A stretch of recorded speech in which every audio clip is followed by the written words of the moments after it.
Disons Amen. Amen. Que le Seigneur vous bénisse. Amen. Nous vous saluons tous à nom de Jésus-Christ. Amen. Nous saluons aussi tous ceux-là qui nous suivent à travers les réseaux sociaux. Pesi pe mbote na bandeko baza na kolanda biso na bilili. Que le Seigneur vous bénisse, comble de sa grâce. Kolo apambola moko na moko pe apesa na kolandisama ngolu na ye. Nous sommes en train de continuer notre enseignement sur les pierres précieuses. Toza na kokoba ite na biso na koitali mabanga na talo. Et précisément les pierres qui sont sur la poitrine du souverain sacrificateur. Oyo toza na kolobela mingi eza nde mabanga oyo ezalaki na tolo ya nganga-nzambe mokonzi.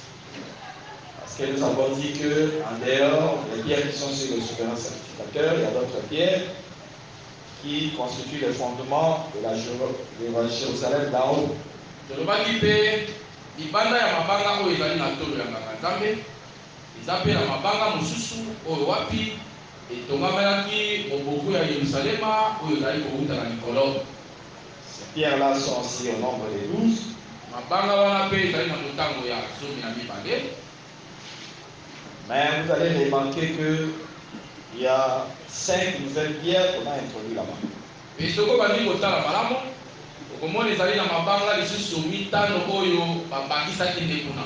C'est-à-dire par rapport aux pierres qui étaient sur la poitrine du souverain sacrificateur, kolandisama oyo ezalaki na tolo ya nganga-nzambe mokonzi. on a enlevé 5 pierres, alongoli mabanga mitano, on a ajouté 5 autres pierres. babakisi mabanga mitano mosusu kuna na mokanda ya Moïse. Et vous allez remarquer aussi dans Ézéchiel 28, Pe soko otali na Ezekiel tuko ibali na mwambe, on parle aussi des pierres précieuses, mais là-bas ils sont au nombre de 9. bazolobela pe mabanga na talo kuna ezali na motango ya libwa. Donc par rapport aux pierres qui étaient sur la poitrine du souverain sacrificateur, il y a 3 pierres qui manquent. kolandisa bamabanga oyo ezalaki na tolo ya nganga-nzambe mokonzi, bamabanga misato eza kozanga. Mais si nous comparons cela par rapport au fondement de la Nouvelle Jérusalem, soki tozwi yango ya Ezekiel tuko ibali na mwambe wana totalisi yango na emonisi kuna na moboku oyo ezalaki ya kotonga ndako ya Yerusalema ya likolo, bon, en réalité il manque 8 pierres. okomona ete ezangi mabanga mwambe. Mais nous n'allons pas entrer là-bas, nous sommes en train de continuer ce que nous avons déjà commencé. tokokota mpenza na bamabanga wana te, toza na kolanda nano molongo kolandisa oyo esi tobandaki na yango. Nous sommes à la 6e pierre. tozali na libanga na biso ya motoba. On se met debout totelemi likolo pour un moment d'adoration. tokogumbamela mpe mwa ntango. On lit d'abord le verset 18e de l'Exode 28. tozali na mokanda ya Exode mokapo na tuko ibale na mwambe na nzela na yango na zomi na mwambe. Seconde rangée, une escarboucle, un saphir, un diamant. Na molongo na yango ya mibale, libanga ya liboso ezali escarboucle, ya mibale ezali saphire, pe ya misato ezali diamant. Nous ajoutons Genèse 30. tozobakisa lisusu mokanda ya ebandeli. Genèse 30, verset 8. mokanda na ebandeli mokapo na yango na tuku misato na nzela na yango na mwambe. Rachel dit, j'ai lutté divinement contre ma sœur. Rael alobi ete napundi mpenza elongo na ndeko na ngai ya mwasi, Et j'ai vaincu. mpe nalongi ye, Elle appela du nom de Nephtali. mpe abengi ye na nkombo ya Neftali. Nous ajoutons Josué chapitre 20e, mokanda na Yoshua mokapo na yango na tuku mibale verset 7. na nzela na yango na sango. Ils consacrèrent Kadesh en Galilée. bondi pesa kelele oyo ezalaki na Galilée, dans la montagne de Nephtali. na ngomba ya Neftali. Sichem dans la montagne d'Ephraïm. Siseme na ngomba ya Efraïm. Et Kiriat Arba qui est Hébron dans la montagne de Juda. Pe Kiriat Arba oyo ezali Hébron likolo na ngomba ya Yuda. Formant nos yeux, on entonne un petit cantique d'adoration. Ya kokumamela, Nous allons passer un moment d'adoration. totolekisa tango po tokumamela. Yahweh, mon bateli, Olo Yesu, mon suninanga, Olo Sabenanga, Ikanga inasala naso monte, Yahweh.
Bénissons son nom parce que tu es la lumière.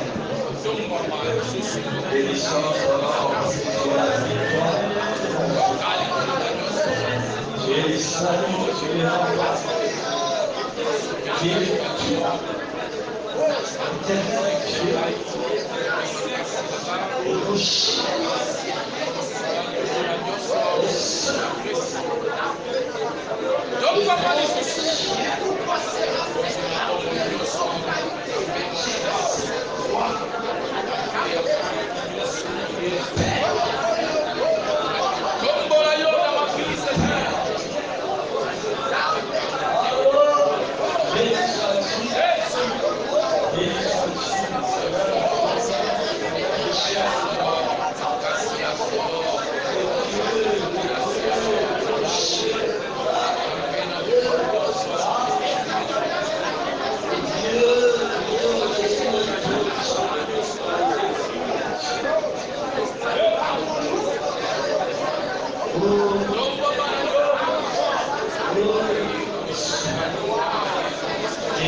détruire. Dérocher la lumière, salut les remparts pour prier. La réponse, la solution, notre vie, notre force, notre joie, notre bonheur, notre lumière, notre amour, notre embrasse. Que ton nom soit béni. Allez, mon puissant de Jésus. Alléluia. Par toi, Père. Par toi, mon Père, mon roi. Par toi, ma lumière, mon salut. Allez, mon puissant de Jésus. Hosanna. Nous allons ainsi prier. Au nom puissant de Jésus. Et nous disons Amen, Amen, Amen. Amen. Acclamons très fort pour la gloire du Seigneur.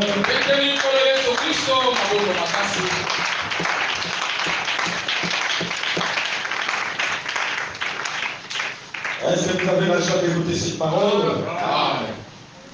Est-ce que vous avez la joie d'écouter la parole? Amen. Parce qu'il faut être dans la joie d'écouter la parole.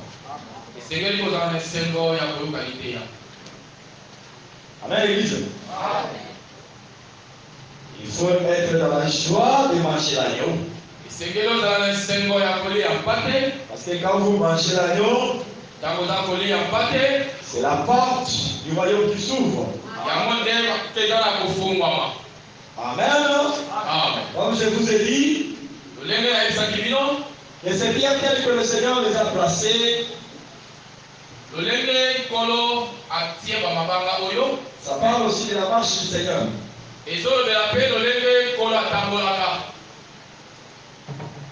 Il manifeste d'abord la pierre des savoirs. Il vient et répand le sang. Je commence d'abord par l'ombre. Il frappe l'Égypte. Il frappe l'Égypte. Il détruit le premier de l'Égypte. Il prend les... Il prend l'agneau. Il les tue aussi. Il tue l'agneau. Parce que l'agneau qui meurt en Égypte, c'était l'agneau qui portait les péchés d'Israël. C'est-à-dire la condamnation qui devait tomber sur Israël tombait sur Israël. Au lieu que le premier d'Israël meurt, c'est l'agneau qui est mort à leur place. Et quand l'agneau est mort, qu'est-ce qui vient après? Il devient la nourriture. Parce que lorsque nous avons parlé des Hébreux, nous avons dit c'est Lévi. Et Lévi, c'est le troisième jour de la création. C'est la terre qui sort et qui sort avec la verdure. Et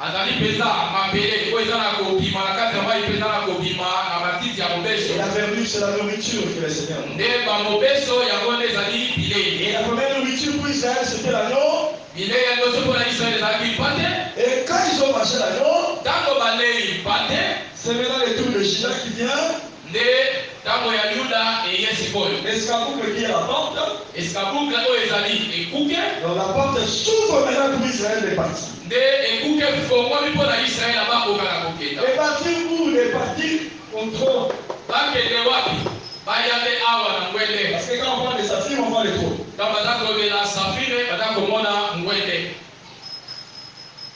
Je sais que appeler. Ce sont les choses que j'avais déjà expliquées. Vous les comprenez, n'est-ce pas? Amen. Amen. Parce qu'on doit avancer. Voilà pourquoi quand il a fait sauver Israël de l'Égypte, je prends ça comme ombre.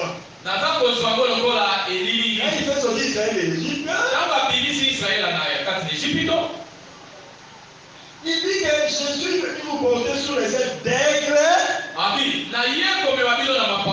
pour vous porter jusqu'à moi. Lui, il est où? Sur le trône. En réalité, Israël était approché du trône ici.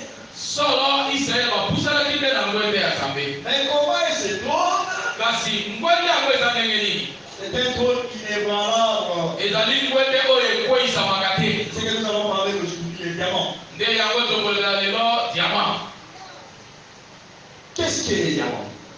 Diamant ezali nini? C'est une pierre précieuse, Ezali libanga ya talo. une pierre qui a une grande valeur. Libango ezali na motu ya mingi. Lorsque tu rencontres cette pierre-là, Soki olokoti libanga yango, ça va changer ta vie. bomoi na yo mobimba ebongwami. Ça, c'est naturellement d'abord. Wana na lolenge ya bato. Et cette pierre rend un pauvre, il devient riche. Libanga oyo soki ozwi yango ozalaki mobola okomi mbala moko moto ya bozwi.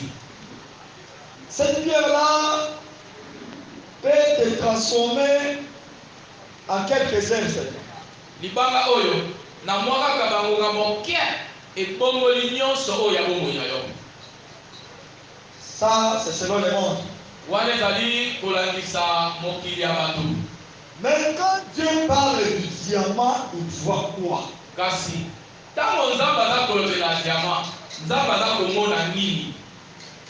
Parce que nous devons prêcher cet évangile non pas comme le monde, mais comme le Seigneur voit les choses. Tokoki koteya yango lokola mokili eza na komonela te, kasi lolenge nkolo aza na komonela makambo na ye. Par exemple, comme si nous parlons du coq, Soki tokoki tolobela soso ya mobali, nous n'allons pas dire que le coq c'est la nourriture des autres, non. tokoloba te ke soso ya mobali azali bilei soki ya liboko te. Pour le monde, Pour la monde. coq, ah, soso, mais d'abord ça va faire.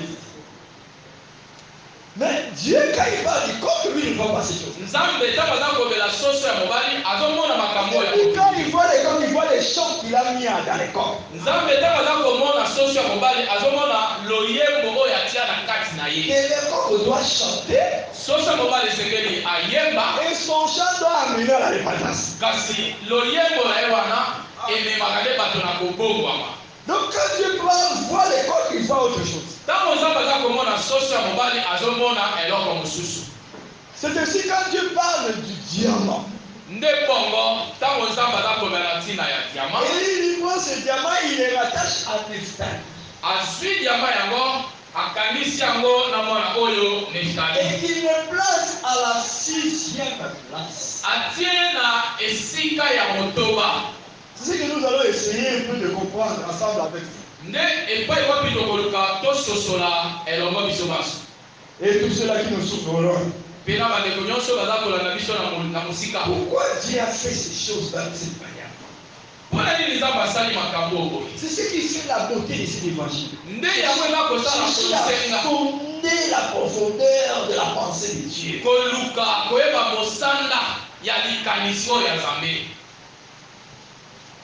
Diamant, Diama il appelle ça, sur la partie du souverain sacrificateur, Neftali. batie yango na tolo ya nganga nzambe oyo ebengami na nkombo ya Neftali. 6e place, il est place à 6e place. Azwi esika ya motoba.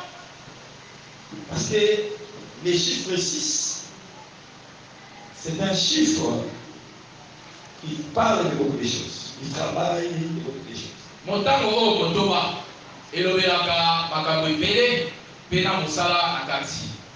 Et vous allez remarquer que le 6e jour, c'est le jour le plus long. Mpe okomona mokolo ya motoba ezali mokolo moko ezalaki ya molai makasi.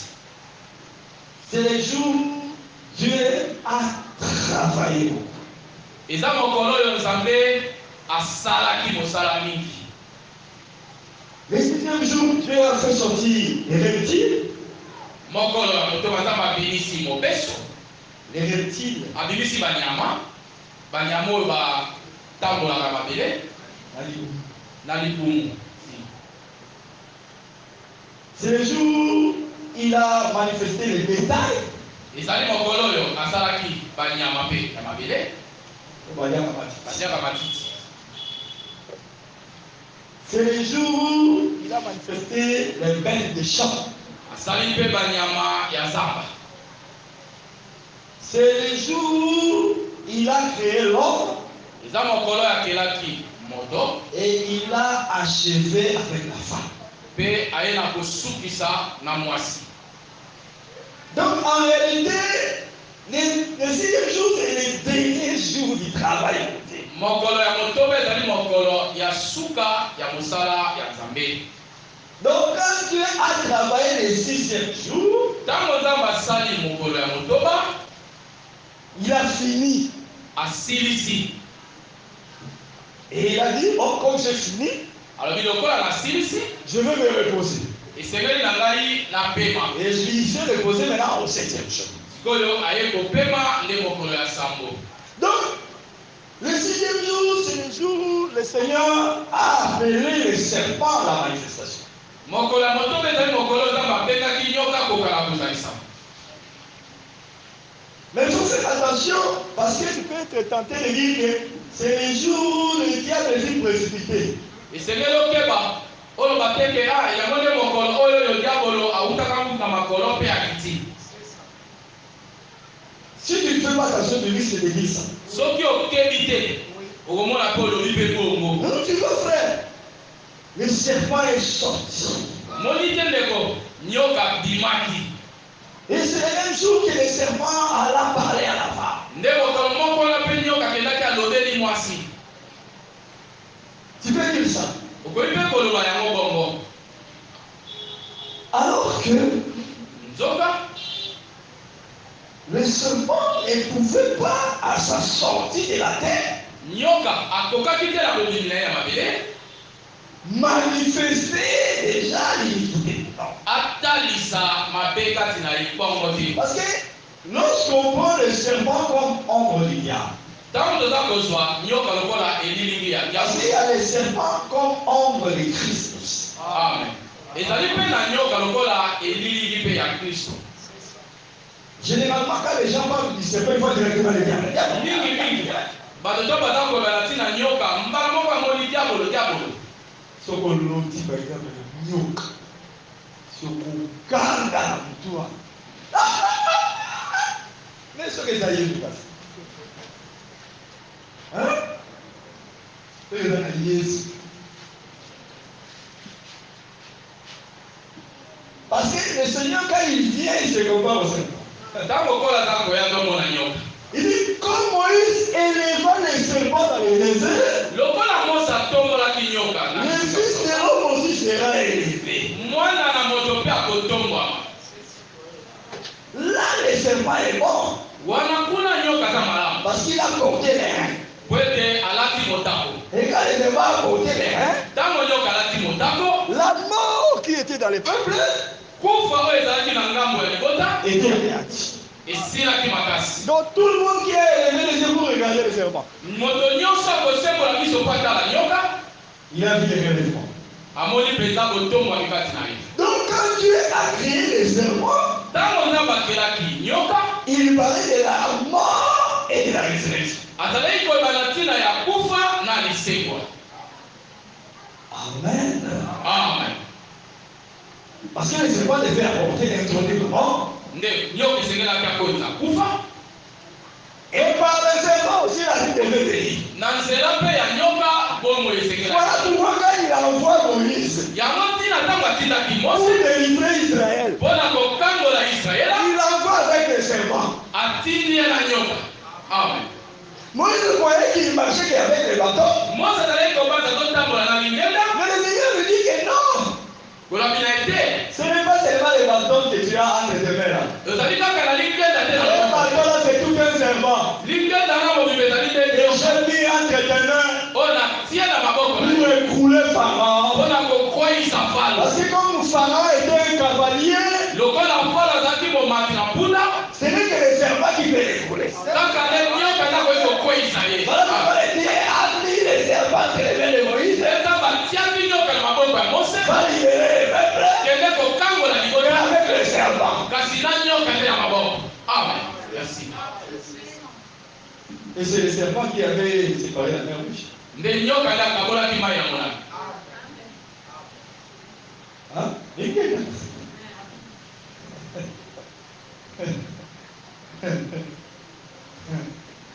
Donc, tout ça, c'était dans les 6e jours. Maso wana ezalaki nde na kati ya mokolo ya motoba. Et dans le 6e jour, Mpe na mokolo ya motoba, on a vu l'agneau,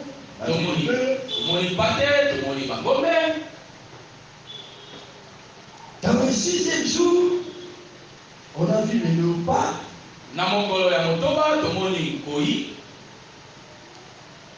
Dans le 6e jour, on a vu l'ours. On a vu les lions. Donc, tout ça est dans le 6e jour. Quand le Seigneur apparaît sur la terre, c'était le 6e jour. Quand je parle de 6e jour, je parle de 10e jour. Les derniers jours par rapport au travail.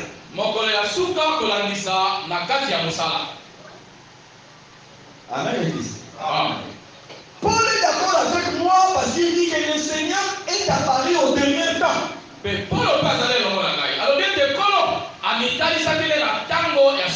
quand il apparaît comme ça le 6e jour, il vient comme un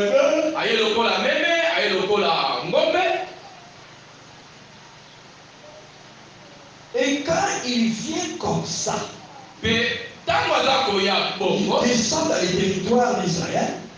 Il vient s'installer dans Nestali.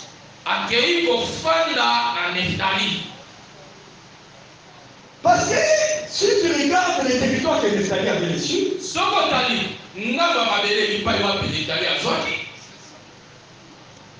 il y a la Galilée à l'intérieur.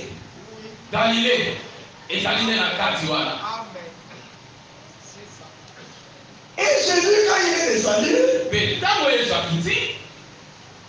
il était un habitant de Galilée. Il est né à Bethléem. Il a grandi à Galilée. Il habitait à Galilée. Voilà pourquoi on l'a appelé Galiléen.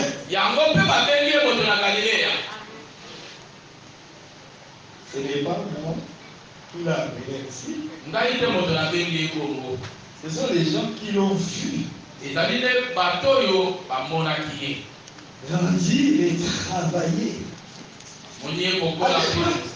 À tel point que les gens qu'il avait pris aussi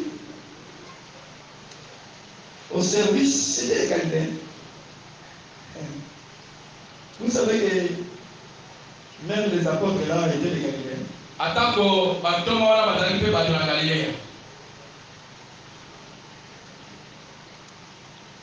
Les apôtres, c'était des Galiléens.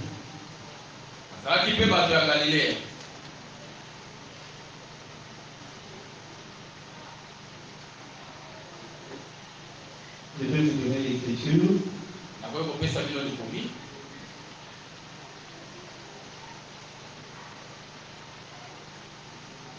Là où on parle des apôtres qui c'était les Galiléens, je suis dans Actes chapitre 1er.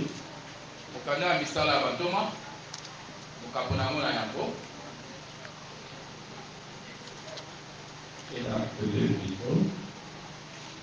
L'acte 2.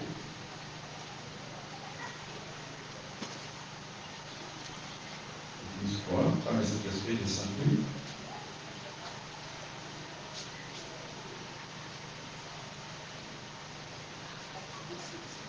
Acte chapitre 2, verset 7.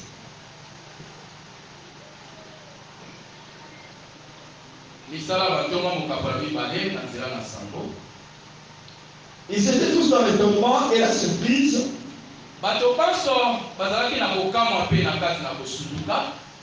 Ils se disaient les uns aux autres, voici ces gens qui parlent, ne sont-ils pas tous Galiléens?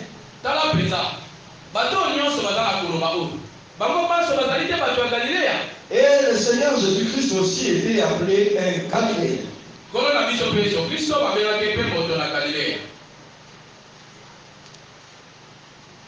Avançons, je vais donner cette écriture après. Donc quand le Seigneur est venu sur la terre, il est venu s'installer dans les territoires de Galilée, dans la terre de Nephtali. Pourquoi? Parce que quand le Seigneur est venu, il est venu comme un diamant.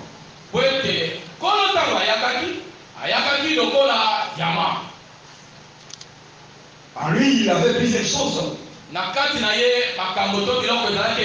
Il était agneau, il était les deux, le serviteur. Il était roi. En lui, il y avait la constance. En lui, il y avait la vitesse parce qu'il devait travailler vite. Il devait annoncer tout ce qu'il avait créé pendant que 3 ans.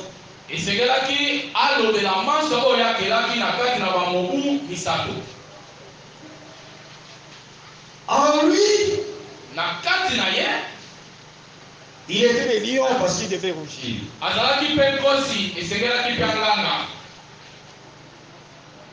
En lui, il avait toute la plénitude de la divinité. Mais nous parlons d'abord de Jésus comme la pierre de diamant.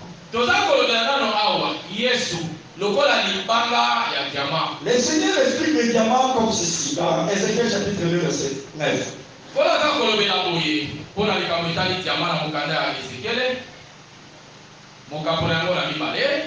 Ézéchiel 3 verset 9 dit ceci. J'ai rentré ton front comme un diamant.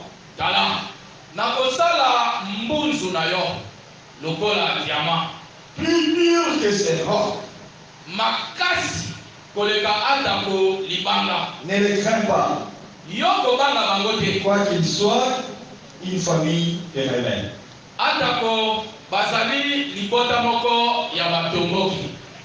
Donc quand le Seigneur parle du drama, il parle d'une pierre qui est dure.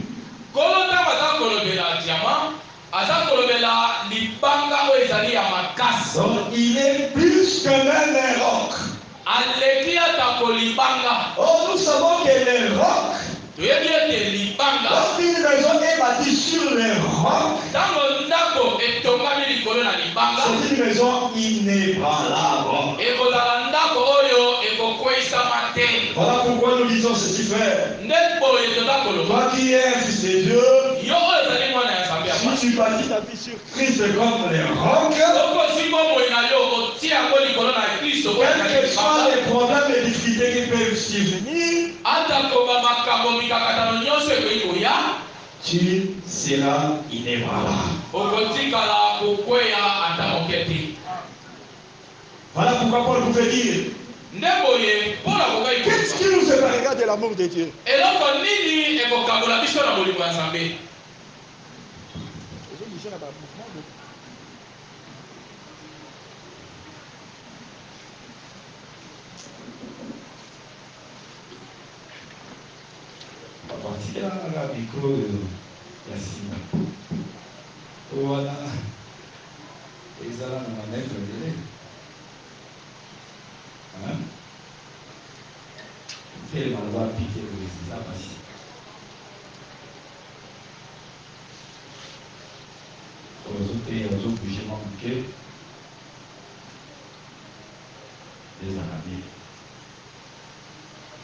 Amen. Amen. Est-ce que vous me suivez? Nous marchons ensemble. Amen. Amen. Est-ce que nous marchons ensemble? Acclamons pour le Seigneur Jésus-Christ.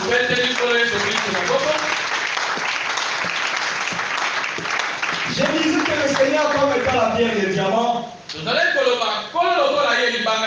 il est inébranlable.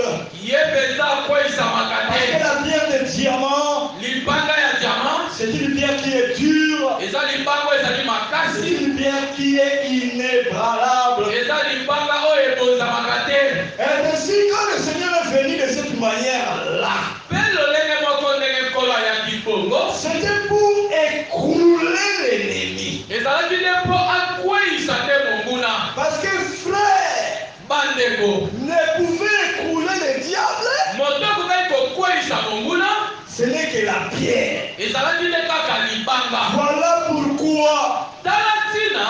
jour-là, David avait compris. mokolo wana Dawidi asosolaki. Et ce n'est pas par l'épée qu'il faut écouler Goliath. ezali na mopanga te nde esengeli kokweyisa Goliati. Ce n'est pas par la lance qu'il faut écouler Goliath. ezali mpe na nzela ya lance te ekoki kokweyisa Il fallait prendre la pierre esengeli kozwa libanga et lancer sur Goliath. mpe kobeta epai na Goliati. Là, Goliath allait tomber. nde bongo Goliati akokweya. C'est pourquoi, frère bien-aimé, nde boye bandeko balinga. mais quand le Seigneur est venu, ntango nkolo ayakaki il est venu s'installer dans Nephtali. Pourquoi? aye kofanda na esika ya Neftali mpo na nini? Parce que Nephtali, d'abord, il a été placé comme 6e fils. po ete Neftali atiamaki lokola mwana ya motoba oyo ya Yakobo. Il y a eu d'abord Ruben qui est né, Ribeni ya liboso abotaki. Lévi a suivi, Levi ya Simeon ya mibale. et Simeon plutôt, le deuxième, Simeon ya mibale. Levi ya misato. Judas le quatrième, Yuda ya minei. Dan le cinquième, Dane ya motoba ya mitano. et le 6e c'est Nephtali. Oyo ya motoba nde Neftali. Mais quand Nephtali est venu dans le monde, Kasi ntango Neftali ayakaki na mokili, sa mère a déclaré quelque chose. mama na ye alobaki boye eloko moko. Sa mère a dit ceci, Mama na ye alobaki boye. nous sommes dans Genèse chapitre 30, tozali na mokanda ya ebandeli mokambo na yango na tuku misato verset 8. na nzela na mwambe. Rachel dit, Laele alobi boye, bien que ce n'est pas Rachel qui l'a mis au monde directement, kasi atako Laele te nde azali mama oyo abotaki na mokili boye. et comme il avait pris sa servante et lui a donné à Jacob, lokola azwaki mpe mosali na ye apesaki epai ya mobali na ye. donc Rachel considérait que tous les enfants que sa servante devait mettre au monde, ce sont ses enfants. nde bongo Laele amonaki ete bana nyonso oyo mosali na ye oyo azali pembeni ya mobali na ye abotaki, bana wana bazali nde bana na ye. Donc, quand Bila a mis au monde, ntango bina aboti, Rachel dit quoi? Laele alobi nini? J'ai lutté divinement contre ma soeur nabundi mpenza na ndeko na ngai ya mwasi et j'ai vaincu. mpe nalongi. Et elle l'appela du nom de Nephtali. mpe abengi ye na nkombo ya Neftali. C'est-à-dire, Nephtali, c'est la victoire. elingi koloba Neftali azali nde elonga, Mais la victoire après les combats. kasi elonga oyo eza koya nsima na etumba. C'est-à-dire, quand Rachel a vu la naissance de Nephtali, ntango na ye amoni mbotama ya Neftali, donc pour elle, elle avait livré un combat. mpo na ye mpenza atiamaki na etumba. Et la venue de Nephtali, c'est la victoire. boyei ya Neftali yango nde ezali C'est elonga. pour cela que le Seigneur Jésus-Christ est venu au monde. nde bongo ntango kolo yesu kristo ayaki na Il mokili, est venu livrer un combat. ayaki mpe mpo na kobunda. Parce que le monde était sous la domination du ténèbre. po ete mokili ekonzamaki na se ya nguya ya molili. Et le monde de lui-même ne peut pas se délivrer. mokili yango moko ekokaki te na komikangola. Voilà pourquoi si tu es lié, nde boye soki ozali ya si tu kokangama, es dominé par un esprit, soki molimo moko ya mabe ekonzi likolo na un yo, comportement, ezaleli moko ya une mabe, habitude, momesano moko que ya tu n'es mabe pas en mesure de te débarrasser d'elle, oyo yo oza na makoki te ya kolongwa mosika na yango, il faut demander le secours. esengeli osenga nde lisungi. Amen. Amen, Église. Amen. Senga basambelela yo ozala délivré. Amen. Kobundabunda na makasi na yo te mpo kolonga te. Voilà pourquoi il a dit à Israël, nayebisaki Israele boye, si le Fils vous affranchit, soki mwana mobali asikoli bino, vous serez réellement libre. esolo bokokoma mpenza bansomi. Frère, eloko nyonso okanga yo yebaki na kombo na Yesu kotika yo. Amen. Ata bobola soki ekangi ekotika na kombo na Yesu. Amen. Ata stérilité yango esali baane combien avec Jésus ekotika yo. Amen. Ata maladie balobi eza héréditaire. Papa akufaki nango, ya liboso akufaki nango, ya yo olaki akufaki nango, leki yo aza nsima na akufaki nango, mais yo kokufa te po Yesu akokangola yo. Amen. C'est ce que vous devez croire. Amen. avec l'église. Amen. Donc, quand le Seigneur vient dans l'Italie, il vient, il révèle la toge du fils de Galilée, des Galiléens. Parce qu'il était venu en 6e position. Donc le 6e jour, j'ai expliqué que c'était le dernier jour.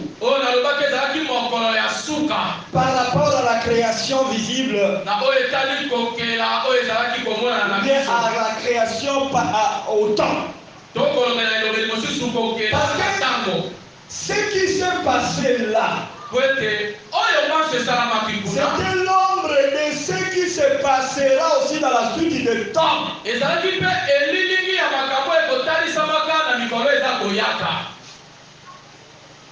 Dans le 6e jour, on voit l'apparition du serpent. Cette fois-là, je parle du serpent comme le séducteur. Comme le séducteur.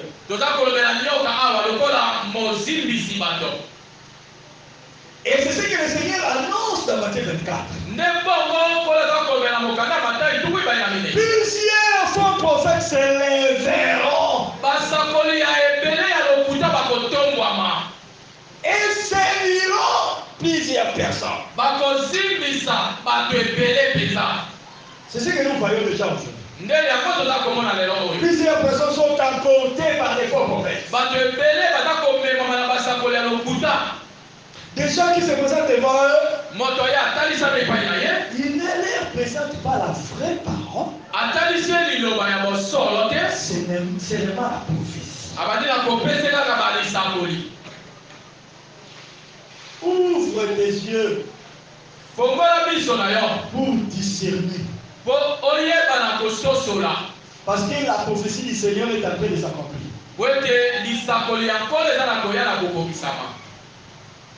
Et vous le voyez dans les télévisions. Je ne dis pas que tous ceux qui passent à la télévision sont des faux. Non. Mais le signe pour le distinguer du faux et du faux, il fait leur message, leur enseignement, leur doctrine, et comparer ça à la parole.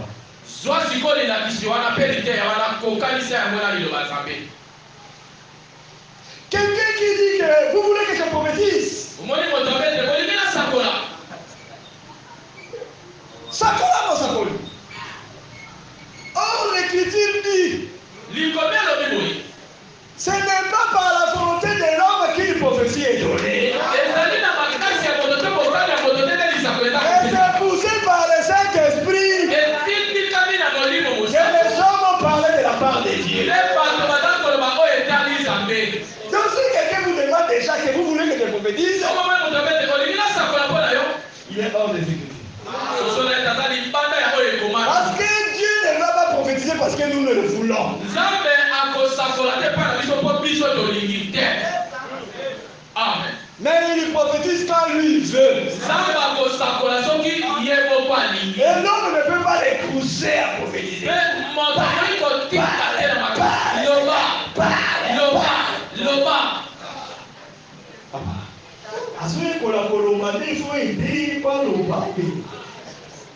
Oh, on dit ça qu'on y a sika, motolobaka,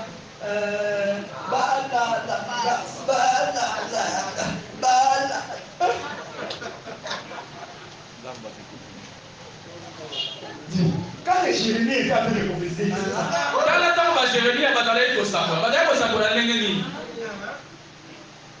parce que la prophétie a commencé dans la Bible.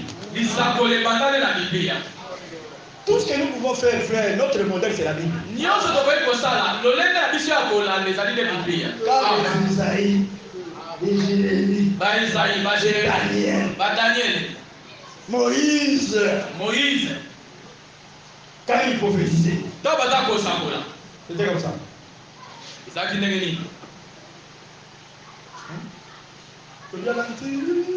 Comment il parlait à la terre? Par la langue, c'est la doctrine. Amen.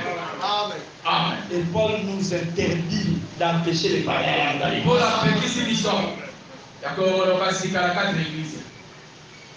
Il y a comme qui s'appelle la parole dans le classique à l'église. C'est-à-dire, si on doit parler à l'église, on ne peut pas lui interdire. Ah oui, comme petit ça a été. C'est quoi ça? Ah, tu connais. Parce que dans un niveau, autant vous savez esprit qui tient qui ne parle à la. Amen. Le premier don qui s'est manifesté dans Acte 2. Amen. Acte 2, le premier don qui s'est manifesté, c'était de parler à la.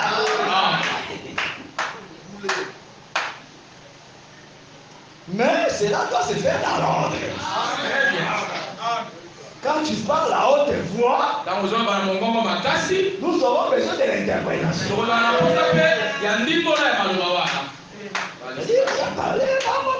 Ok, ça va. Mais. Ah. Et si tu vas.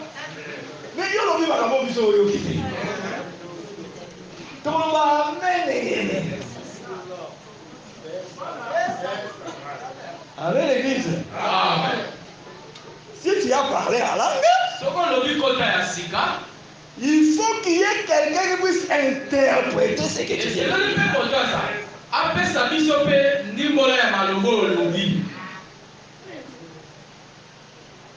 Si ce n'est pas le cas, prochainement nous allons dire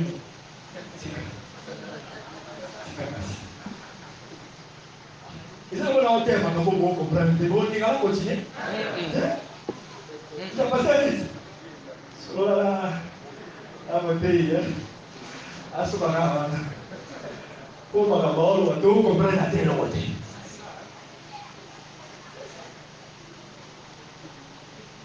Et puis, mon Dieu a constaté que, oh, nous sommes à un niveau assez. Parce que les hommes parlent au à un niveau assez. Parce que c'est Dieu qui parle. Ah, c'est un niveau dans les choses. On a dit, Nicolo est anime. Nicolo est anime. Ceux qui ont bâti, ils sont venus à la pompe de Romatano à ça. Donc c'est qualité. Parce que Dieu avait dit à Moïse, je vous ai porté sur les ailes d'aigle. Allez porter les peuples. Quand Dieu monte, le peuple aussi doit monter.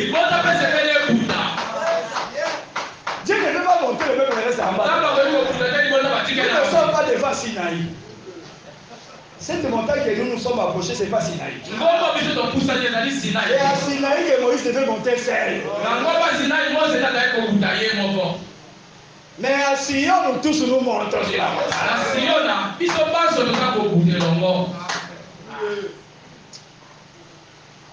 Amen, l'église. Oui, parce que vous devez être dans la précision des choses. Que personne ne vous intimide, frère.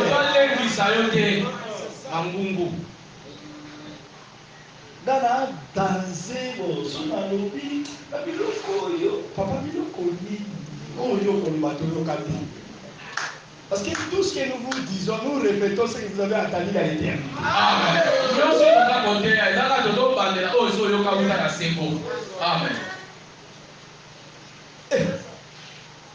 Parce que le Seigneur a dit que mes brebis connaissent ma voix. Est-ce que toi tu connais une fois que tu n'as jamais entendu? Quand tu reconnais une fois, oh, c'est le pasteur Tite qui parle.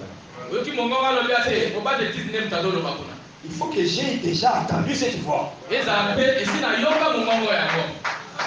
Et tout ce que nous vous disons aujourd'hui, ce sont des choses que vous avez entendues dans les termes. Voilà pourquoi quand tu écoutes ça, ça correspond, tu dis Amen. Mais quand ça ne correspond pas, même si le prédicateur insiste, Amen. On va pas continuer là. Continuez là, tu comprends bien. Amen. Parce que quand tu dis Amen, c'est fini. Hein?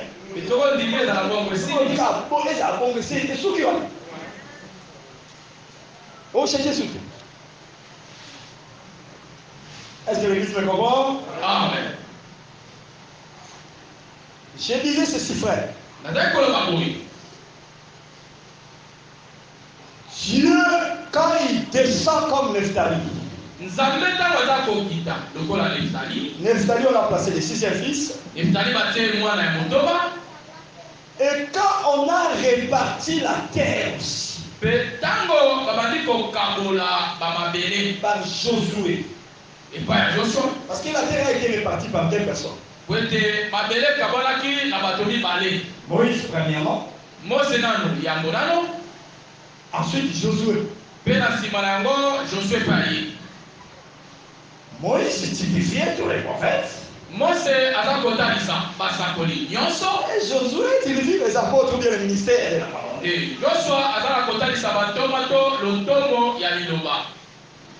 Moïse a réparti la terre à 3 tribus.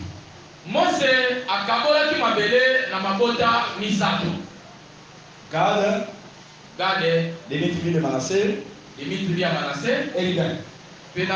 Mais quand ils sont entrés dans le pays, Juda a reçu aussi sa portion. Joseph aussi, c'est-à-dire Ephraïm et la tribu de Manassé. Mais le reste de cette partie des terres qui était restée, il fallait maintenant qu'on puisse les redistribuer. Quand Josué s'est mis à distribuer ces terres-là, première partie Benjamin qui prend, ensuite Zabulon qui prend, Issachar qui prend, et Gad qui prend, et Gad avait déjà pris. Il donne à Benjamin, il donne à Issachar, il donne à Zabulon. Après, il vient donner à Nephtali la 6e part. Et Dan prend la 7e part. Et quand il donne à Nephtali la 6e part, Dieu lui dit qu'il faut dans Nephtali qu'on prenne aussi la ville de refuge.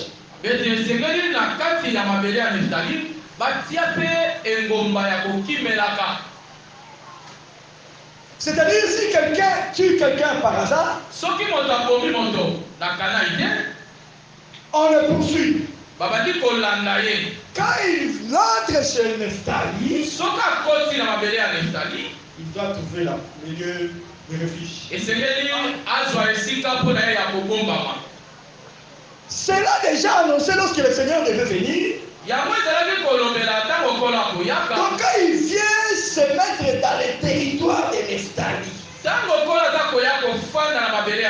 c'est pour dire que nous tous qui étaient poursuivis par la loi, parce que la loi nous a condamnés déjà. Il dit que tous ont péché et sont privés de la gloire de Dieu. La condamnation du péché, c'est la mort. Le salaire du péché, c'est la mort. Mais le Seigneur, en venant chez Nephtali, il pouvait dire: venez à moi, vous tous qui êtes fatigués, chargés de la condamnation. Mais lorsque vous allez venir, vous allez trouver le repos. Frère bien-aimé, il n'y a aucune condamnation pour tous ceux qui sont en Jésus. Nous sommes venus nous cacher dans la pierre des diamants. Amen. Là où nous sommes cachés, personne ne fait nous ébranler.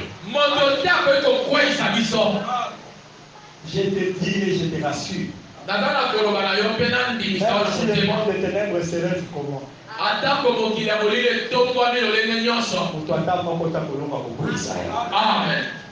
Ata batiaki yo na liste kefi balia yo na fin juillet. Lobaki okomona ute au nom de Jésus-Christ. Amen. Amen, l'église. Amen. Revenons un peu sur le 6e jour. Tosonga nano na mokolo ya motoba. Parce que j'aimerais que vous voyez ce jour-là tel que je suis en train de le voir.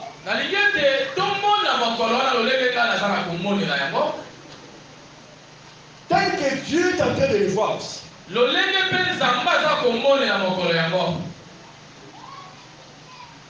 Le 6e jour a des formes.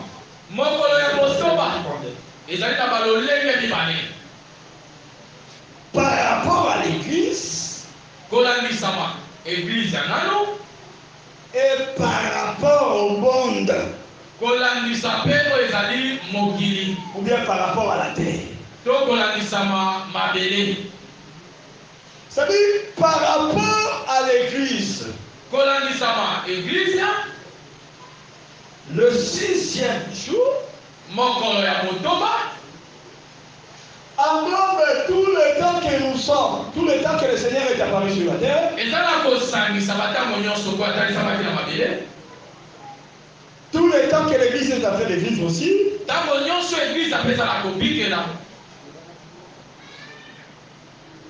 et l'enlèvement. Parce qu'au 6e jour, c'est le jour où la femme a rejoint l'homme. C'est dans le 6e jour que Dieu a achevé de créer la femme. Or, nous savons jusque-là, la véritable femme, Dieu continue toujours à la créer. L'église est en train d'être formée maintenant. Et lorsque Dieu va achever, il va nous prendre. Ce n'est pas un homme, frère. Parce que dans ce qui a été, celui qui a présenté Ève chez Adam, c'était Dieu lui-même. Pour dire aussi, dans ce qui est, à ce qui concerne l'église, celui qui va nous présenter chez Christ, c'est Christ lui-même. Amen. Et ça, la motomorité pour l'accepter que vous soyez. Il dirait que le Paul a dit, je vous ai fiancé pour vous présenter. Ça, ce n'est pas l'homme Paul. C'est le Saint-Esprit qui parle. Parce que c'est le Saint-Esprit typifié par les serviteurs les plus anciens d'Abraham. Qui a pris Rebecca et qui l'a présenté chez Isaac. Vous voyez cette fois? Il a fiancé Rebecca et il a présenté Rebecca. So, yo Paul oyebi biso bakokolo humilité. Vous présentez biso il faut comprendre bien que dans j'ai là c'était pas Paul. Merci. Mais quand nous sommes en train de lire la Bible, ne lisez pas la Bible en français. Il trouvera beaucoup de fautes et des erreurs.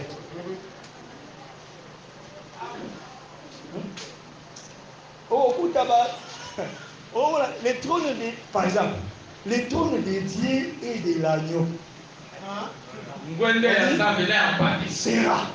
C'est pas des personnes. Qui s'y vont? Va parler. Mais le temps de Rio est abisso. Parce que ça, mon nom a abisso. Tu veux dire que Dieu et l'agneau, c'est la même personne. Mais ce sont des changements seulement d'attribution. Celui qui était Dieu se fait agneau. Amikomisi pâté. Pour ôter les péchés. Pour kolongo la lisumu. Et devenir une nourriture que nous mangeons aujourd'hui. Akoma bileyo biso tokolia lelo.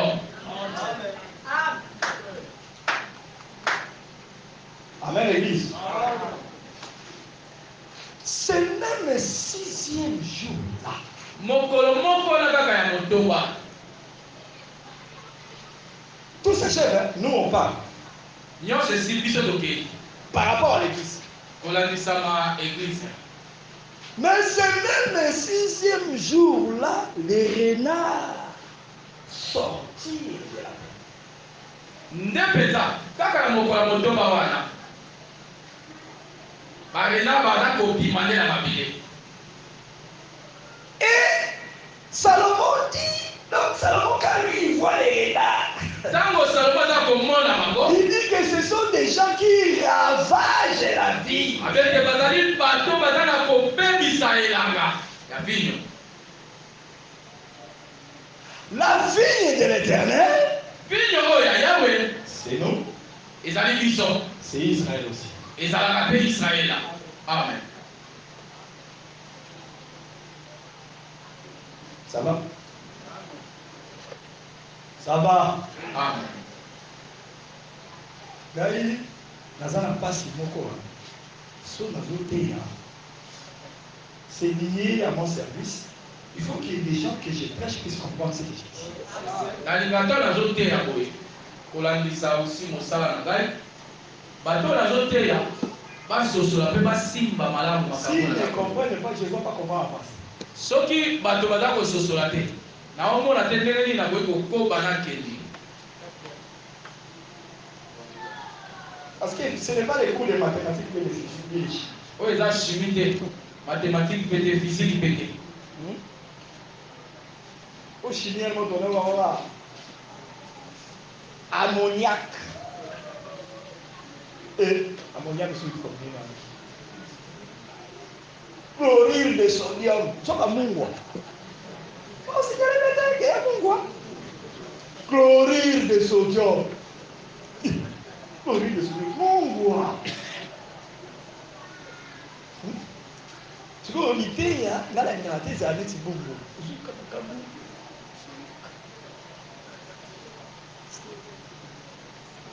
C'est quoi? Non. Il y a besoin de yoka. Vous comprenez?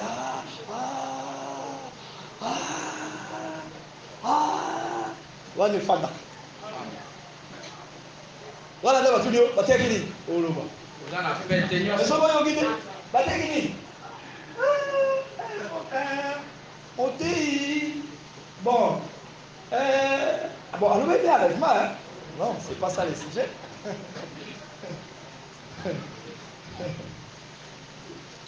Mais je sais que Dieu va vous faire grâce.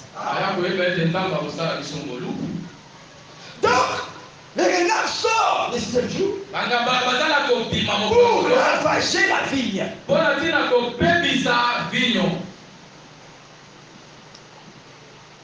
Et c'est même le 6e jour. Parce que quand tu parles de l'ours dans la Bible, il parle généralement de l'ours qui est en colère. Et quand l'ours se met en colère, quand on a arrivé cette liste.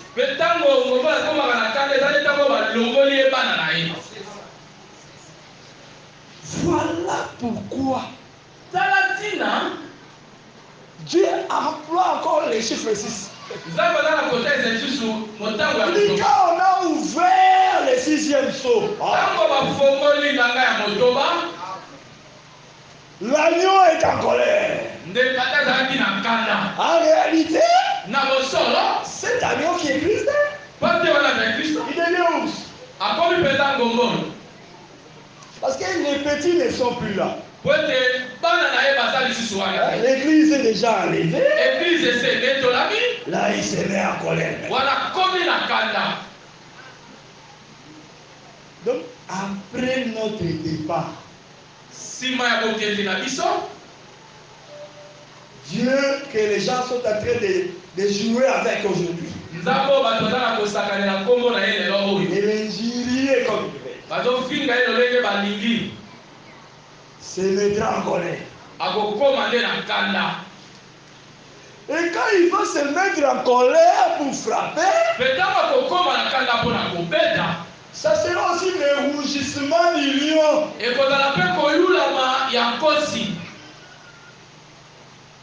Tout ça, c'est le 6e jour.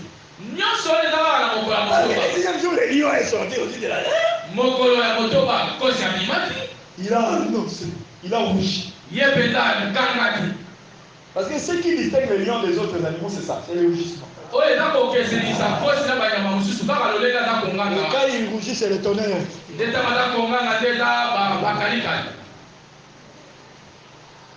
Mais Dieu s'est arrangé qu'avant qu'on voie les tonnerres,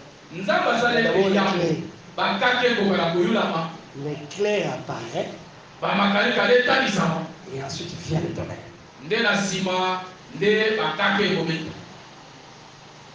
L'éclair, c'est la lumière. Le Seigneur est apparu comme l'éclair, la lumière. Il a prêché. À la croix, c'était le tonnerre.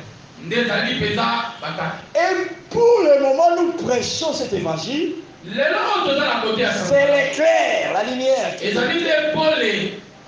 Mais après notre départ, ça sera le tonnerre.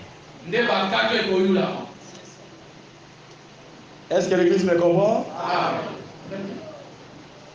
À part les tonnerres, il y aura la séduction. Parce que quand le serpent sort de la terre, il sort avec la ruse en lui.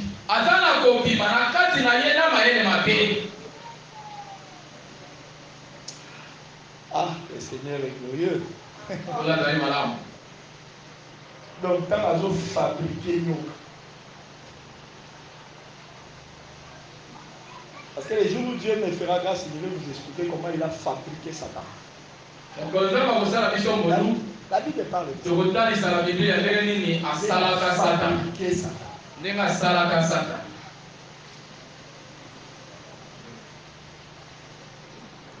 Donc, quand il fabrique le serpent, il a dit que la terre produise des reptiles.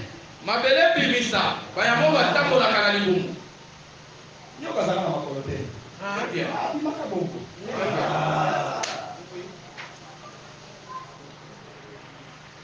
carte est prudent, c'est ça qui.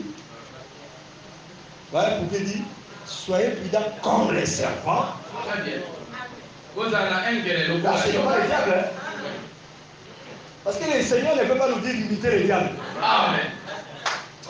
Parce que il dit que mon ami. Mon tour attend pour la mabe va imiter à été. Amen.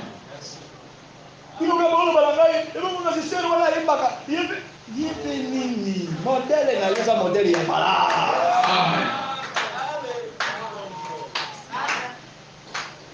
Amen. Pour samba kabongo te. Soka modèle ya bien. Nous on va la biso, et vous moi si vous la pasteur, et ala ta kapeni. Ala tini. Quand tu as fait moi la Bible, il y a aucun défi. Non, tu es modèle là yo. L'écriture nous dit, invitez-moi ça pasteur.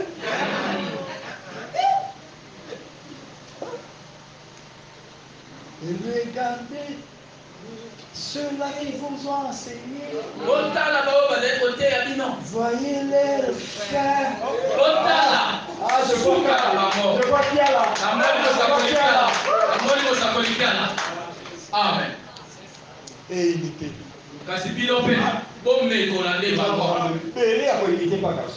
Amen. Consécration. Amen. La prière intense. Amen. La précision dans les Écritures. Amen. La simplicité. Amen. Voilà.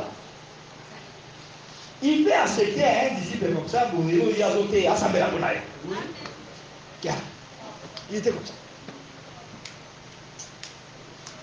Alors, on voit qui tu vois, oui, à qui il va faire. Ah, un petit enfant dans une tête. Toi, je vais lui au kit, il va la décision. Bon, on va passer la vélo.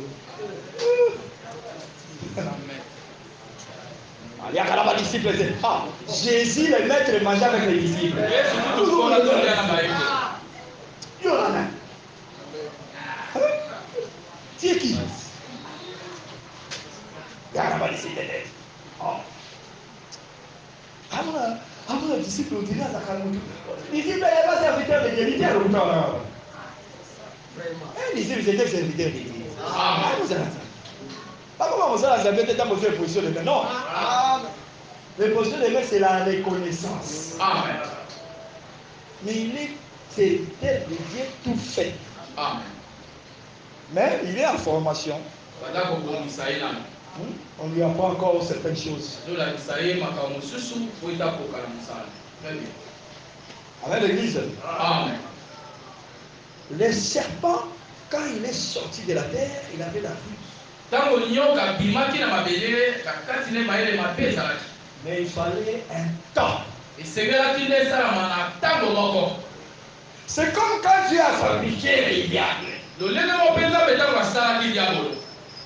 En lui, Dieu avait placé déjà les grains de la rébellion, mais cachés. Mais quand il est apparu, il n'avait pas d'iniquité. C'est ce que le Seigneur déclare dans Ézéchiel 28. Amen.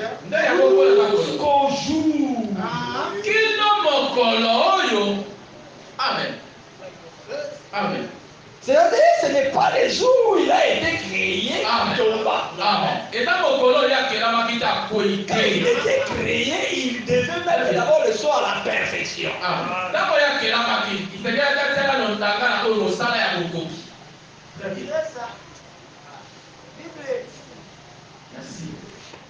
Est-ce que l'église me comprend? Amen.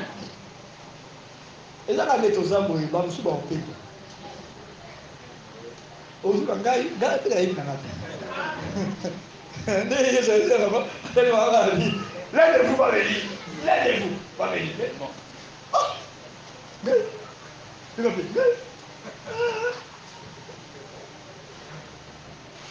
Selon les films, Judas va dire, selon les films.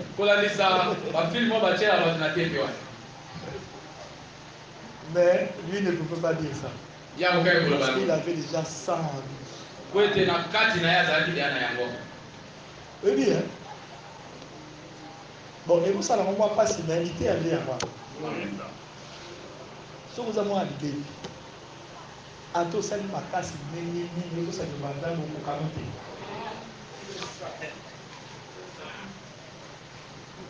oh, regardez. Si vous murmurez, vous allez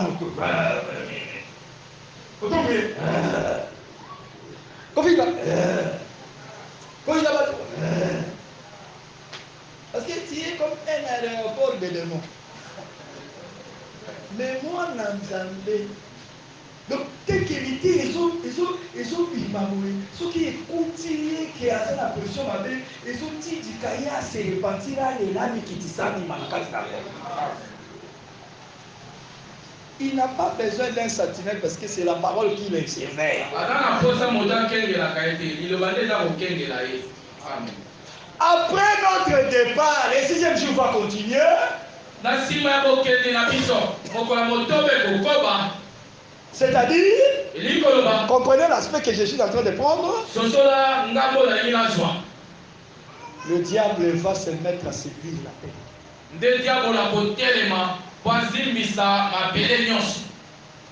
Il doit s'incarner dans le serpent, dans la bête.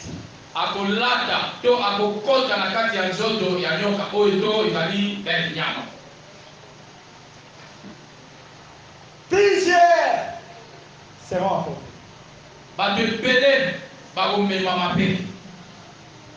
Frère, cet enseignement que tu écoutes, c'est pour que tu deviennes comme un diamant. Inébranlable. Banda Makas.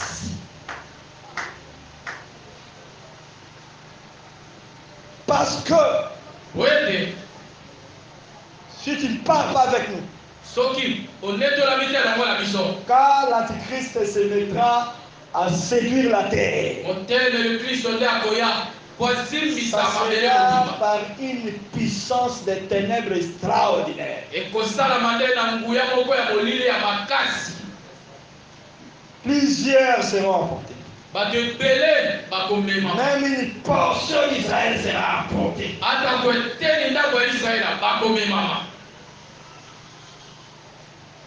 Et tous ceux qui vont adorer la bête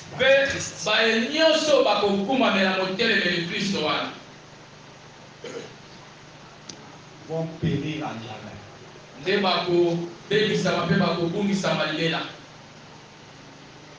C'est alors que commencera la marque de la bête.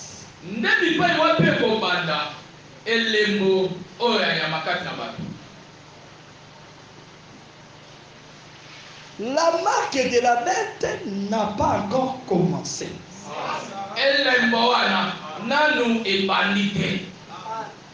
La marque de la bête de la Bible.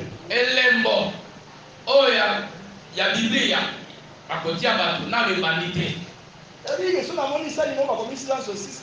Bacheli ngai likabu na kati na rien na kimia la marque de la bête. Amen. Amen. Amen.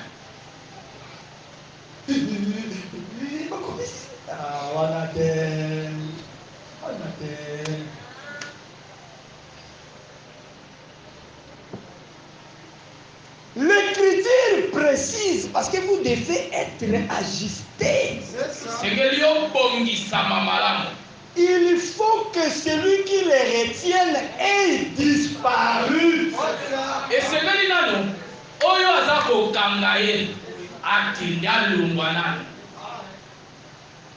ensuite, paraîtra l'impie. Amen. Le fils de la perdition sera un homme.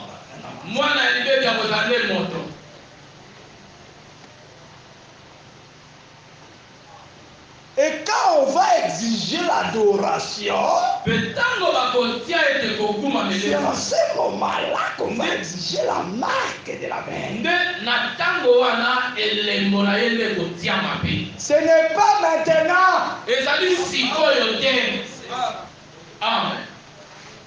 Oh, ce qu'on suit vaccin contre Covid, marque déjà ce qu'on suit dans notre.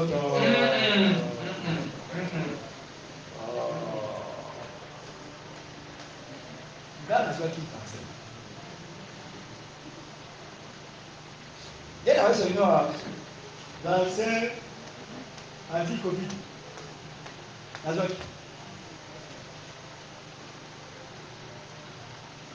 Oh, ce qu'on suit encore. Et ça poison pour la bateau milieu. Na kufina nde. Mais ce que ça qui bon, ça peut être putain d'abord. Mais comme ça tanga et l'autre va côté. Amen. Frère, celui qui est en nous, vous n'imaginez pas ce que vous êtes. Vous avez Dieu. Dieu à toi. Amen. Tu es un arbre d'acacia. On a pris dans le désert, mais on a couvert de l'or. Tu es Saint-Esprit. Saint-Esprit. Comment catalan mais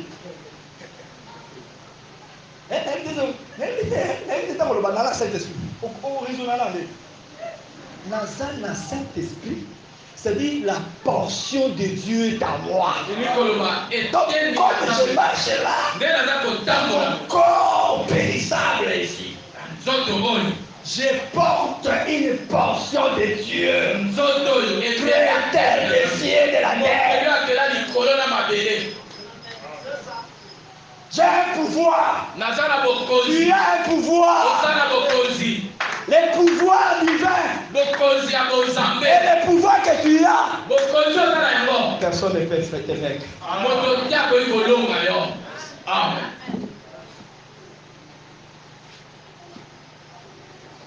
Oh frère, on a bande qui balaye.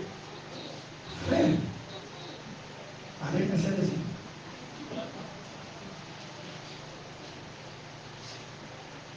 Comment il y a la boîte à coller à ma petite quoi d'abord? Mais, nous tu peux tout le temps. La confie. Alors, on peut faire un ça. Et quoi? Ok. Alors, on peut ba peut être tieni mabanga ba na Saint-Esprit na ye makufi mabanga ba na Saint-Esprit na kati na ye ba c'est bon to le nini Jésus avec la plénitude de la divinité mais on l'a pris on l'a mis sur la croix tout écoute donc physiquement on peut te tuer avec ton Saint-Esprit. Mais le sorcier, lui, ne tue pas physiquement. C'est là où je ne peux pas accepter qu'un sorcier peut te tuer. Il avoue. Oh, l'avoutement ne peut rien contre Jacob. Pourquoi? Parce que nous sommes les diamants. Une pierre inébranlable.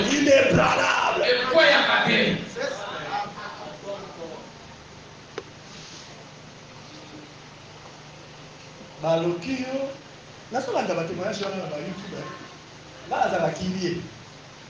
j'aime savoir beaucoup de choses. Bien que les témoignages n'avaient pas beau ça fait trop. Oh, nana mon ando qui doit nous témoigner qu'il y a qui nous parle. Parce que la oh a qui pénalise faire. Nathalie n'a pas vu mon diable. Diable. Hein? Yo, on a dit secrétaire général. Tu vois Moussous. Voilà la tirée qu'on a d'ailleurs. Oh, diable ça quand moi aussi. Bon, là, on a dit pire, mais.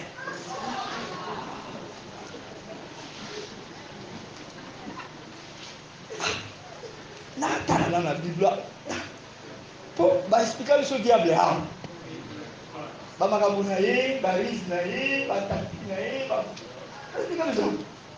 Mais là, Lucas, azala moi si. Et bien, on a beau y qu'on a d'ailleurs dans la vie qui n'a qui pile, donc on a coopéré la mer calme. Yo. Oh, coopéré la moi c'est à diable, ce qui moi c'est à diable, ce qui. Ce qui maya, comme on est maya.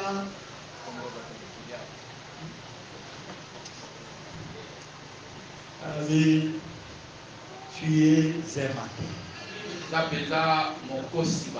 Et puis je lui dis la vérité, ma frère, ma camarade, moi j'ai la vie de l'hôtel.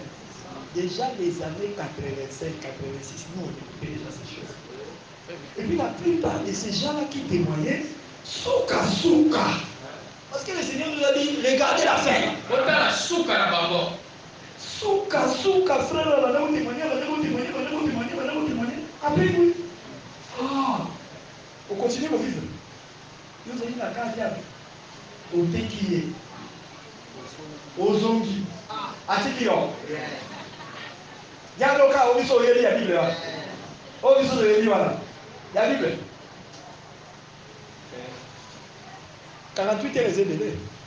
On les caillots na Kimia. On les coups na Kimia, on a traître.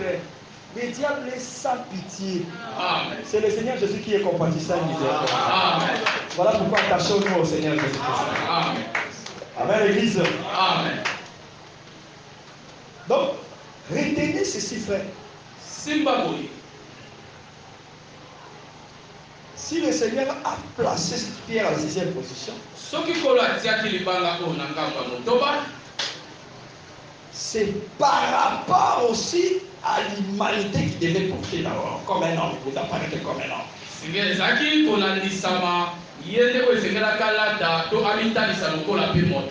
un homme qui devait apporter la victoire.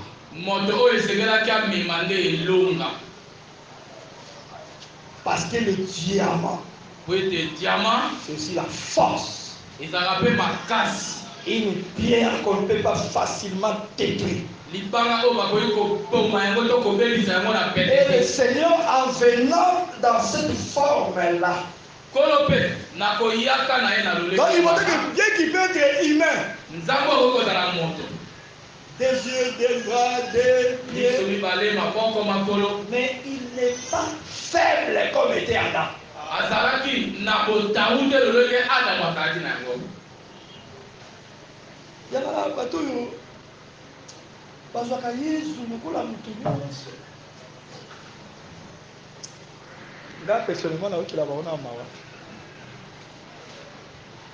Frère, Jésus, bien qu'il était né comme un enfant, mais il n'était pas un humain.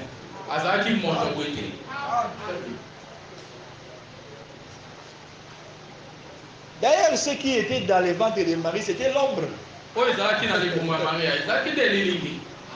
L'ombre du Seigneur te couvrira de ta gloire.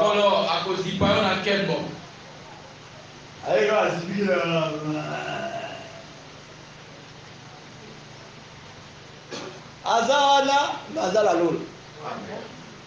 Azaki wana na libumwana mazape na Lola. Amen.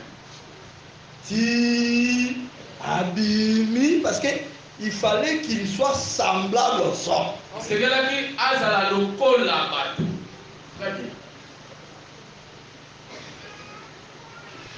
Car s'il n'était pas semblable aux hommes, Lévitique 25 allait l'attraper. Parce que Lévitique 25 a dit que celui qui a les droits de rachat doit être le plus proche parent. S'il ne s'était pas fait plus proche parent, il ne pouvait pas avoir le droit de nous racheter.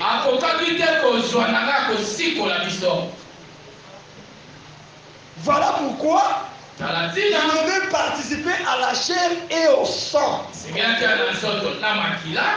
lui, c'était tout un diamant. Une pierre inébranlable. Et qui a la force de couler toute forme d'adversité.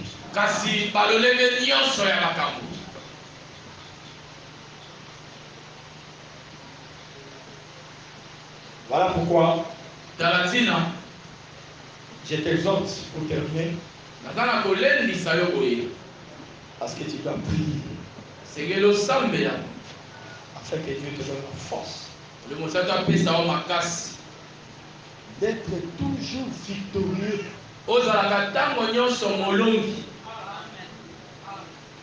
Si kakolota bandoto bazolanda ozokima, non, okokokima te, balandi otelemi nini ya bobundi na ndoto. Amen. Amen. Amen.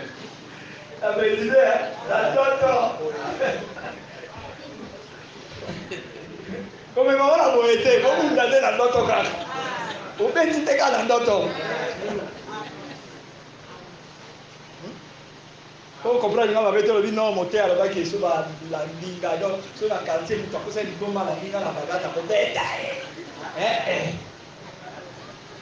voilà, Kima, Kokima, Kokima, ils ont la humiliation. Kokima, ils ont victoire. La physique. Papa. Au contraire, si on va vivre l'humiliation. Petit mousson, on a la petite, on a la camo dans l'autre. On a ta petite. On pas dans les vides de Kosoa. Faut me commettre à Kosoa. Bah, il y a pas que vous ici, il y a des cas qui vont quitter. Ah, papa, parce que ma bêtise. Mais, na ndenge ya molimo na ndoto Ce que je veux dire, c'est il faut long parce que ce qu'on long il a bouton que l'on a moi. Amen. Mais ce qui a bouton bento et comme il dangereux. Voilà pourquoi nous autres la sommation faut prier. Zamba commission diama. Amen. On résistera pas à la force enseignement. On résistera pas à